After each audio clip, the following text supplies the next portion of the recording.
Hello mates, happy Donkey Kong week.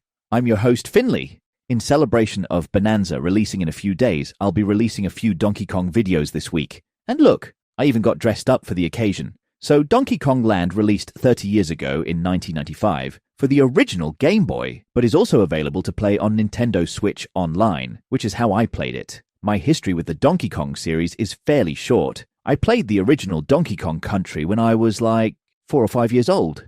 And the system was my dad's, so for a while I wasn't even allowed to play it. Until my parents left the house, of course. But a few years later when I was allowed to play it, I absolutely loved it and played the hell out of it. And then, well, I never played another Donkey Kong game again. Don't ask, because I have no good answers. Anyway, when starting this game, my hopes for enjoying this game were kind of low. I didn't really think the original Game Boy could handle a compelling and serviceable Donkey Kong the way the Super Nintendo did. And at first, I felt like I was right. Before even playing the game, I thought the green color was unappealing. The graphics were better than I thought they would be, but still kind of hard to tell what was going on. This wasn't the bright and vibrant Donkey Kong I loved playing as a kid. Then I started playing it, and my God, was it shit. I'm just kidding, it actually felt a lot better than I was expecting. Now, it's been forever since I played Donkey Kong Country, so I don't exactly remember how the gameplay felt, but controlling Donkey Kong felt faster and easier than I expected. I wasn't expecting him to make any of the jumps in the first level.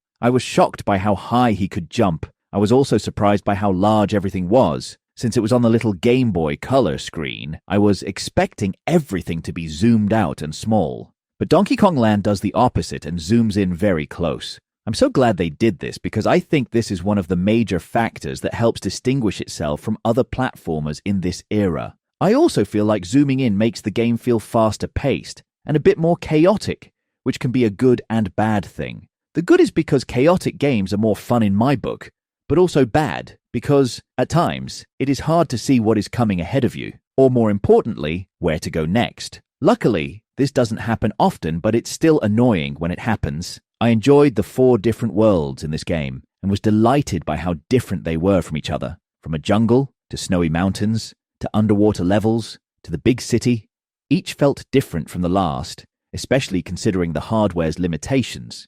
It was weird, because World 3 gave me some very mixed emotions. World 3 Level 5 was insanely annoying, and probably the worst level in the game. This level was based more off of puzzle solving, where you had to figure out when to jump to make the platform move in a certain direction. It was cool for 2 or 3 of the platforms, but the entire last half of the level had this mechanic, and it got old very quickly. Oddly enough, 2 levels later was probably my favorite level and showed the game at its best. Using Espresso, the ostrich, to breeze through the level by tearing through enemies was a blast. Of course, this would be too easy, so the challenge in this level is to outpace the collapsing clouds. It's fast, fun, and a little frantic. Another level I enjoyed was an underwater level where you're being chased by a squid-like creature and have to swim as fast as you can so it doesn't catch you. At least, I'm guessing it was a squid. Kind of hard to tell with the graphics. I was surprised they managed to fit 30 levels into the game. Each world has 7 levels and 1 boss fight. The levels feel like they could easily be a level in Donkey Kong Country. The only difference is the levels in Donkey Kong Land are much shorter. Each of the boss battles at the end of each world were enjoyable as well, even if they were a bit simple. I do have to say, it was a pleasant surprise how these boss fights didn't fall for the hit 3 times and die routine.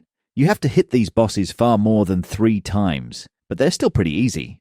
Speaking of easy, when played on Nintendo Switch Online, you have the benefit of having a rewind button. Instead of restarting the level or restarting back at a checkpoint, you can just rewind the section where you died and retry it. I know some would absolutely hate this, but you're not forced to use it. It's just there if you'd like. I think the worst part of the game is how the story isn't anywhere in the game. When released on the Game Boy, the story was in the manual. I realized that is the best they could do with the Game Boy limitations, but I wish for the Switch release that Nintendo did a short little intro explaining the story, because it is quite cute and cheeky.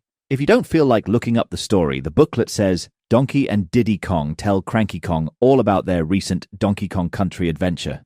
Cranky admits that he underestimated the success of it, but blamed it on the fancy graphics, modern music, and the fact that kids will buy anything nowadays. Cranky Kong proceeds to ramble about his older games, but Donkey and Diddy ignore him, telling him that the gameplay was also a fact. Despite agreeing with it, Cranky asks if both heroes believe that the game would still be a success even on an 8-bit system, such as the Game Boy. Donkey and Diddy answer they will even let the Kremlings to steal the banana horde again and get it back on the Game Boy. After tricking both Kongs in accepting the bet, Cranky then declares that he will call for King K. Rool to steal his grandson's bananas, hide them in new places around the Donkey Kong Island, and use new tricks and enemies in order to make a harder adventure and stop the heroes. Feeling angry for falling for Cranky's plan and preferring to lie down resting, Donkey Kong agrees with the bet and decides to go to his treehouse to get some sleep before the adventure. If you do want the original and have the means to play it on original hardware, it can easily be found on eBay for less than $20, and that includes a copy that had the manual with it. Overall, I found this game very enjoyable and was surprised by how much they could fit into this Game Boy game. While there are a few annoyances, it is still a fun 2 to 3 hours experience that is perfect for on-the-go play. If you have Nintendo Switch Online, I definitely think this is worth playing. All right now, let me know down in the comments below if you ever played this game on the Game Boy or on the Switch, and if so, what did you think about it? I'll be releasing more Donkey Kong videos this week, so if you're a fan, consider hitting that like and subscribe button. It's a huge help for small channels like mine. Until next time, take care, mates.